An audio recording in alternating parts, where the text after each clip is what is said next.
대단히 반갑습니다. 아마 제가 2년 만에 와서 설교를 하는 것 같습니다.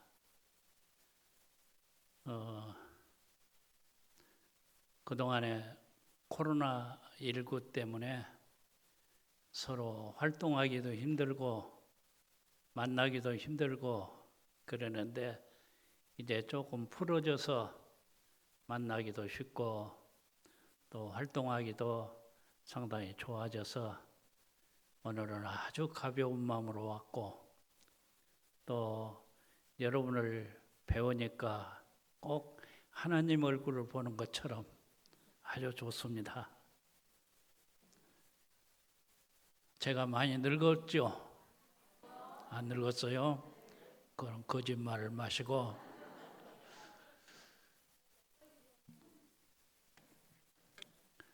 제가 지금 나이가 확실하게 어떻게 되었느냐 하니까 86세. 자꾸 제 나이를 다른 사람한테 밝힙니다. 내가 86세 됐다. 그러면 거의 놀랍니다. 왜냐하면 얼굴을 보니까 글 안 하는 것 같은데 그렇게 나이가 되셨냐 하고 얼굴은 괜찮았겠지만 속은 이제 다 늙어가지고 또 오늘 제가 설교를 2년 만에 하니까 그동안 설교하는 거에 그냥 자연스럽게 됐는데 지금은 조금 하다가 하던 말 잊어버리면 어쩌냐 하는 그런 생각도 있고 그래서 염려가 됩니다만은 딴 길로 가더라도 여러분이 잘 따라오시면 됩니다.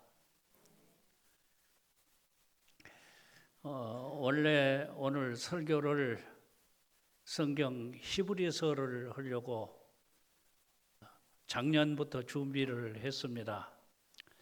근데 가만히 보니까 오늘이 어버이주일이어가지고 그동안 여러분이 어버이주일 설교를 못 들었다 해서 오늘은 정상으로 돌아가서 코로나도 끝났으니까 정상으로 돌아가서 어버이주일 설교를 해야 되겠다 이렇게 생각을 하고 오늘 어버이주일 설교 준비를 했습니다.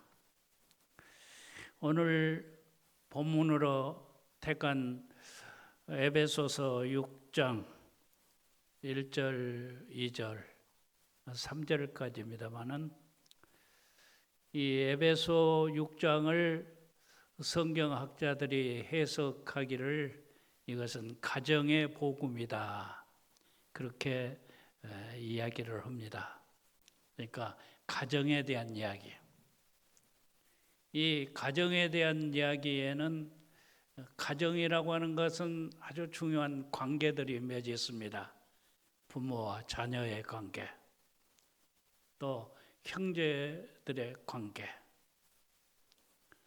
또 가족 식구와 이웃들의 관계.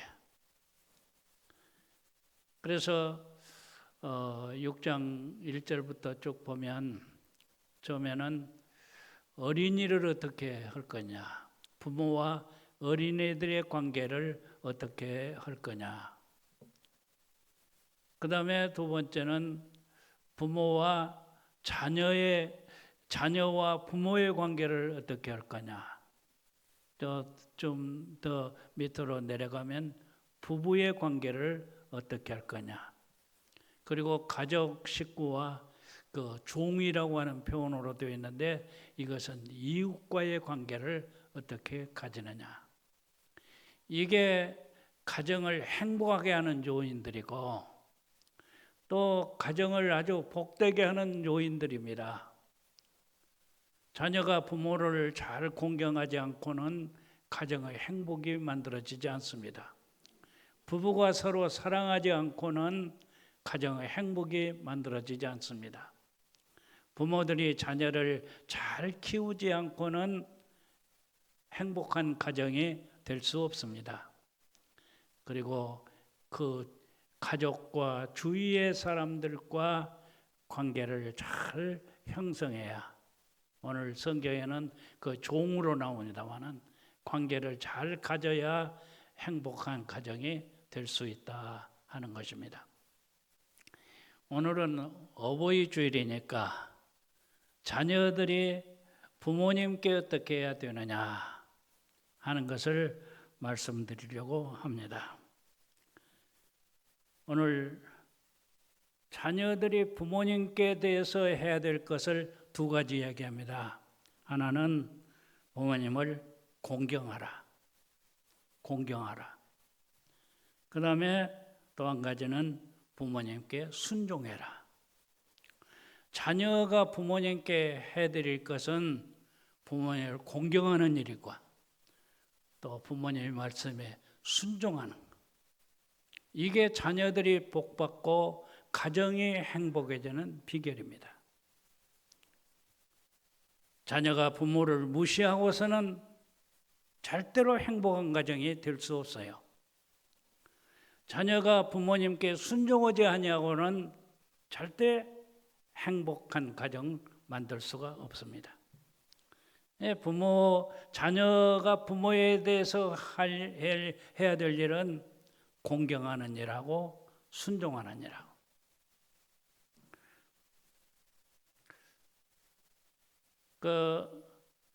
유대인들이 아주 즐겨 읽는 책이 있습니다.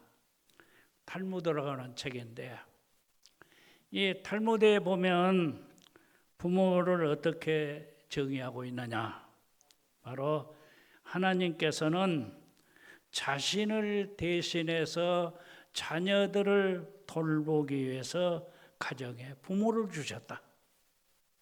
이게 부모님은 괜히 있는 거 아니에요. 하나님께서 자녀를 돌보기 위해서 대신 주신 대상입니다. 부모 안 계시면 이게 우리라는 게 아무것도 아니에요. 하나님 없는 인간이나 부모 없는 자녀나 거의 비슷한 거예요.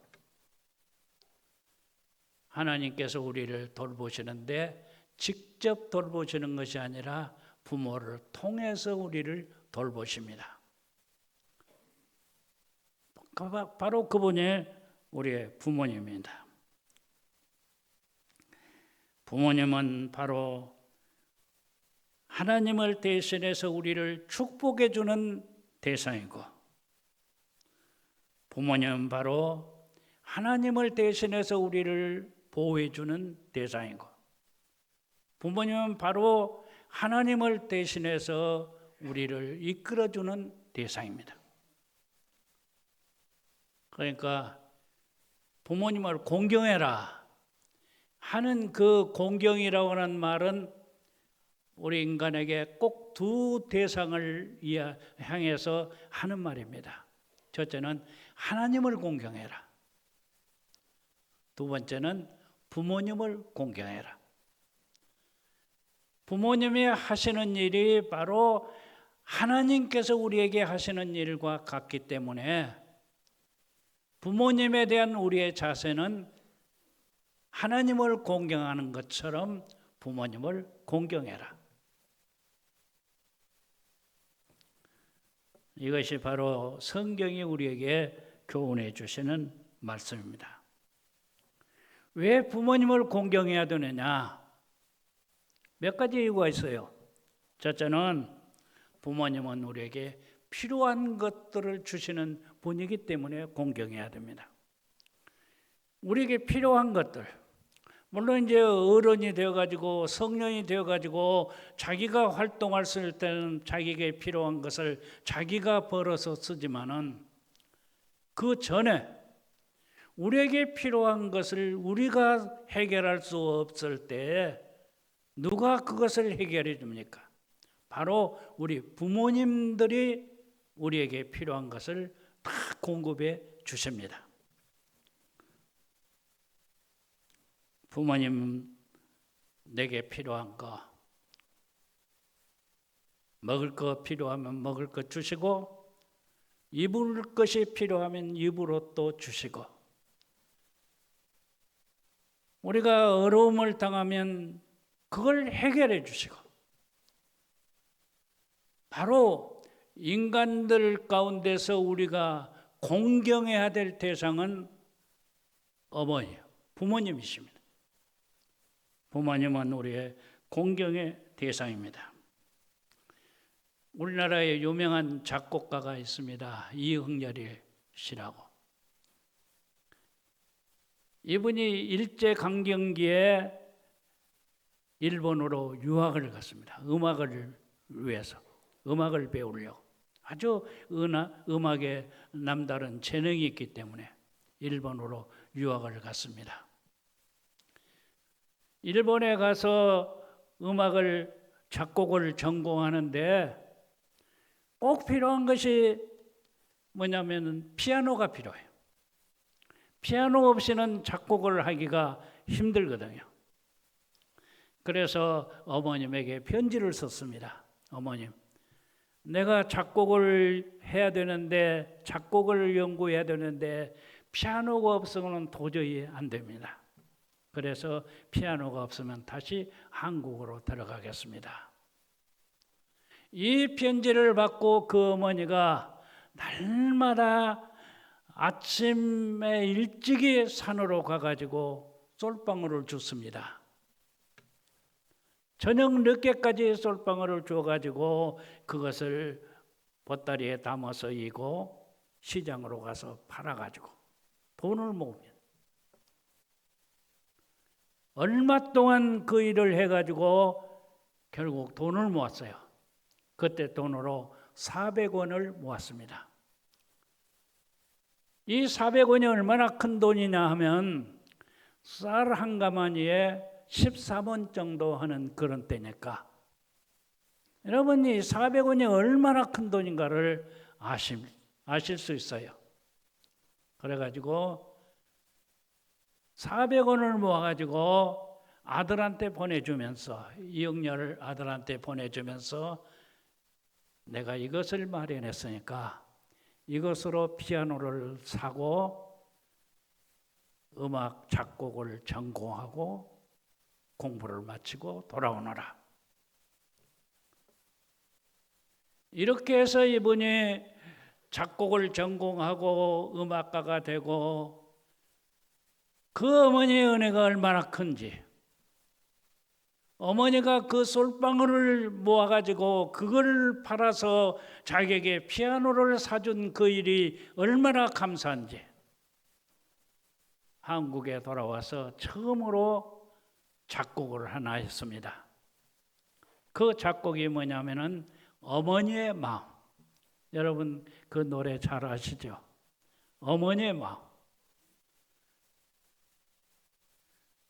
낳으실 때 괴로움 다 잊으시고 기를 때 밤낮으로 애쓰는 마음 진자리 마른 자리 갈아 누시며 손발이 다 닳도록 고생하시네. 하늘 아래 그 무엇이 넓다 하리요. 어머님의 희생은 가히 없어라. 어려서는 안고 업고 입혀주시고 자라서는 문에 기대어 기다리는 마음. 아플사 그릇될사 자식 생각에 고우시던 이마에는 주름이 가득 땅에 그 무엇이 높다 하리요.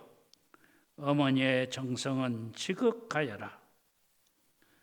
사람의 마음속에 온가지 소원, 어머님의 마음속엔 오직 한 가지 아낌없이 일생을 자식 위해 살과 뼈를 깎아서 바치는 마음. 인간의 그 무엇이 거룩하리요. 어머니의 사랑은 그지없어라. 이 노래를 작곡한 겁니다. 그래서 어머니를 생각하고 어머니의 마음을 생각하면서 노래를 부르는 많은 사람들이 감동을 받습니다. 이영렬이 유명한 작가가 작곡가가 될 수 있었던 이유는 바로 그 어머니의 은혜, 어머니가 자기에게 해주신 그 큰 은혜를 생각하면서 작곡했기 때문에 그 노래가 유명한 것입니다. 이 부모님의 은혜는 우리에게 어떤 의미? 우리를 이 땅에서 가장 훌륭한 사람으로 키워낸 것이 부모님의 은혜입니다. 부모님의 은혜가 아니면 오늘 우리의 이 모습이 만들어질 수가 없습니다. 부모님의 이 희생, 이 노력, 이것이 오늘의 우리를 만들어냈습니다.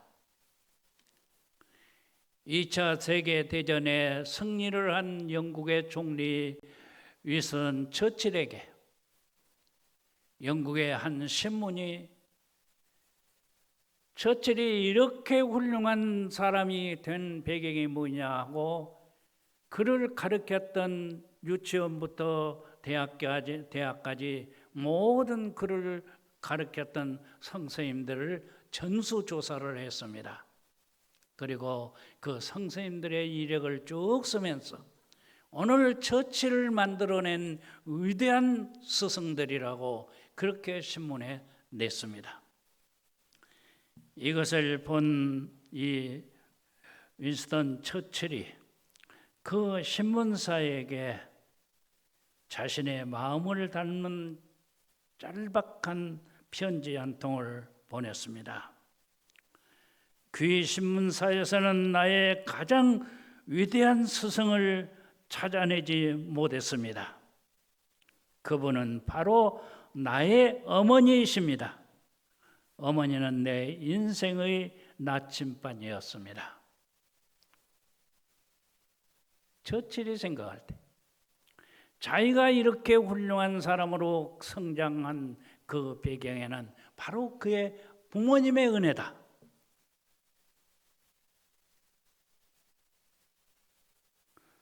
또 부모님의 은혜는 나를 가장 올바르게 살도록 해주신 은혜입니다.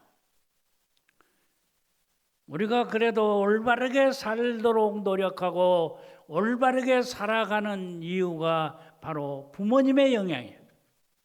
부모님의 영향이 가장 큽니다. 우리 기독교 역사에서 가장 위대한 성자를 꼽는다면 성 어거스틴입니다. 성 어거스틴이 처음부터 그런 훌륭한 사람이 된 것이 아닙니다. 어거스틴의 어머니 모니카는 돈독한 기독교 신앙을 가진 어머니였습니다. 그런데 어거스틴은 그 사상이 마녀교회의 영향을 받고 신플라톤 철학의 영향을 받아서 유명한 수사 교수 자리까지 이르렀지만 그는 16세부터서 사회학에 물들어서 19세째 사생활을 낳을 정도로 첩을 얻는 등 완전히 타락한 생활을 했습니다. 그러나 그의 어머니 모니카는 이것을 크게 근심하면서 눈물을 흘려 기도를 계속했습니다. 눈물의 자식은 결코 망하지 아니한다는 신앙에서 드리는 그의 간절한 기도가 이루어져서 어거스틴은 33세에 밀라노에서 회개하고 세례를 받고 그리스도인이 되고 우리 기독교 역사에 가장 거룩하게 산 사람이 어거스틴 성자가 된 것입니다. 여러분, 우리를 가장 완전한 사람으로, 가장 경건한 사람으로 만들어준 분이 바로 우리 부모님이십니다.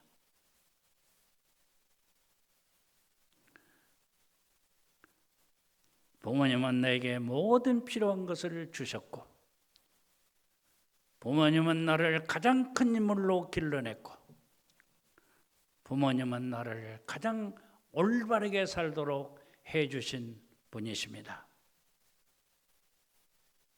이 부모님에 대해서 우리가 어떻게 해야 됩니까? 우리의 마음에 깊이 새겨야 합니다.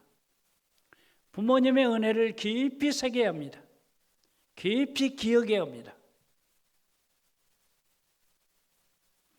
미국 뉴욕에 가면은 모든 사람들이 가보고 싶은 큰 동상이 있습니다. 자유의 여신상입니다. 이 자유의 여신상을 만든 사람이 프랑스의 작가인 종합가인 바르톨리라고 하는 분이십니다. 바르톨리가 이 뉴욕 들어가는 입구에 이 여신상을 만드는데 어떤 형상으로 그 여신상을 만들 것이냐, 그 마음속에 가장 깊이 새겨진 어머니가 누구냐, 여인이 누구냐 생각할 때 그의 어머니였습니다. 그래서 그는 자신을 위해서 자신을 길러주시고 자신을 위해서 기도해 주시던 그 어머니를 모델로 해서 여신상을 만들었습니다. 그것이 뉴욕에 서 있는 바로 자유의 여신상입니다.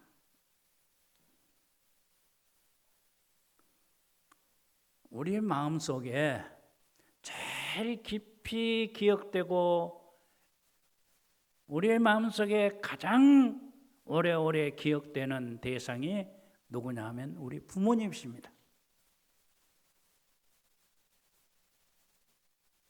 그래서 부모님의 은혜는 하늘보다 높고 바다보다 깊다.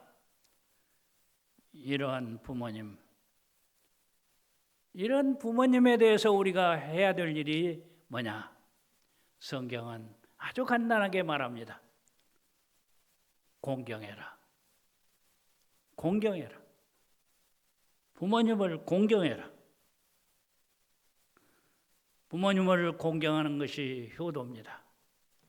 여러분, 세상에서 제일 공경하고 싶은 사람이 누굽니까? 가장 공경할 대상이 누굽니까? 바로 우리 부모님이십니다. 이것이 오늘 우리가 어버이 주일을 지키는 이유입니다. 우리의 마음속에 다른 거 다 버리고 내가 가장 존경하는 대상이 바로 우리 부모님이다. 이걸 다짐하는 것이 바로 오늘 어버이 주일의 의미입니다.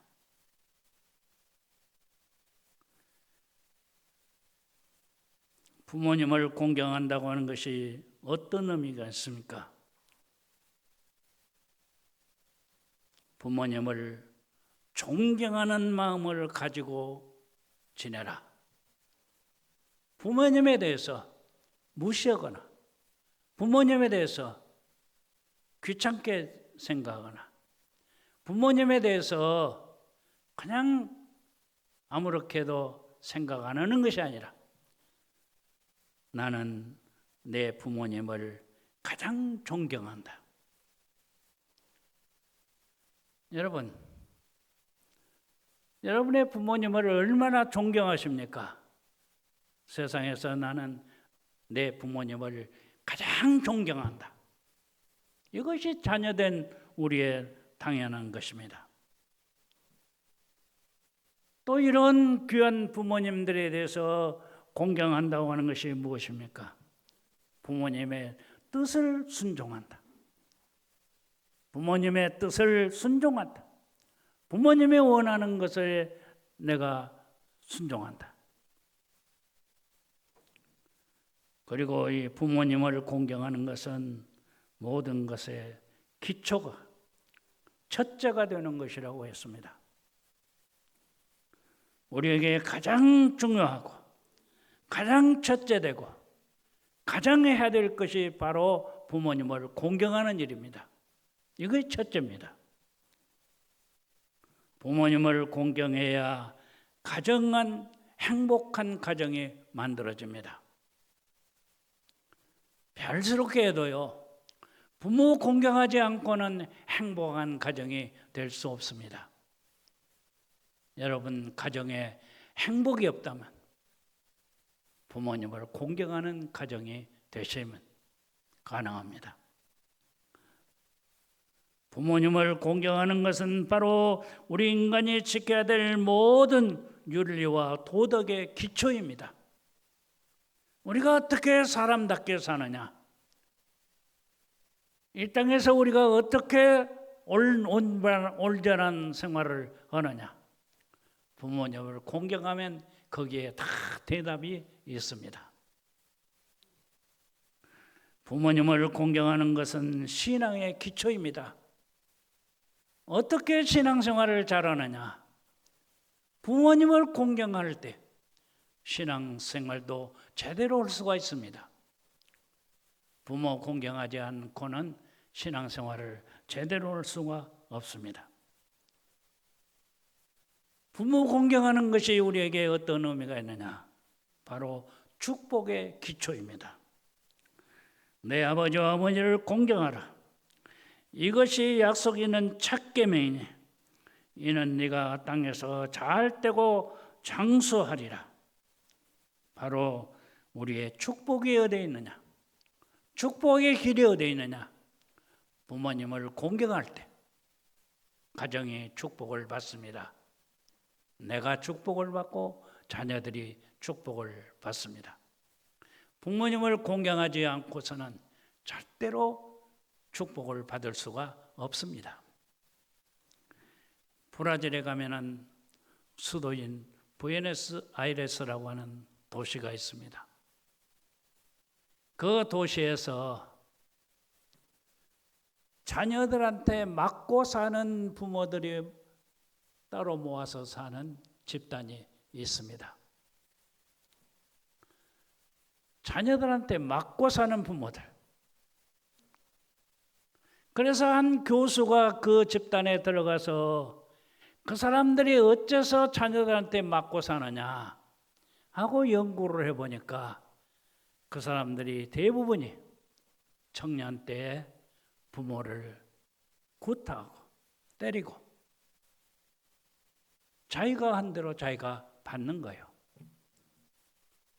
부모님을 공경하면 여러분 가정이 축복을 받습니다. 자녀들이 축복을 받습니다. 여러분이 축복을 받아서 이 땅에서 잘 되게 됩니다. 기도하겠습니다. 아버지 감사합니다. 우리에게 부모님을 주셔서 부모님을 통해서 우리를 길러주시고 우리에게 필요한 모든 것을 공급해 주시고 우리를 사람답게 키워주신 그 은혜를 감사합니다. 우리가 부모님께 해야 될 부모님을 공경해라. 부모님을 존경해라. 부모님께 순종해라. 하는 말씀대로 잘 살아서 이 땅에서 축복된 가정을 이루고 축복된 자녀들을 기르고 축복된 삶을 살게 하여 주시옵소서. 예수님의 이름으로 기도하옵나이다. 아멘.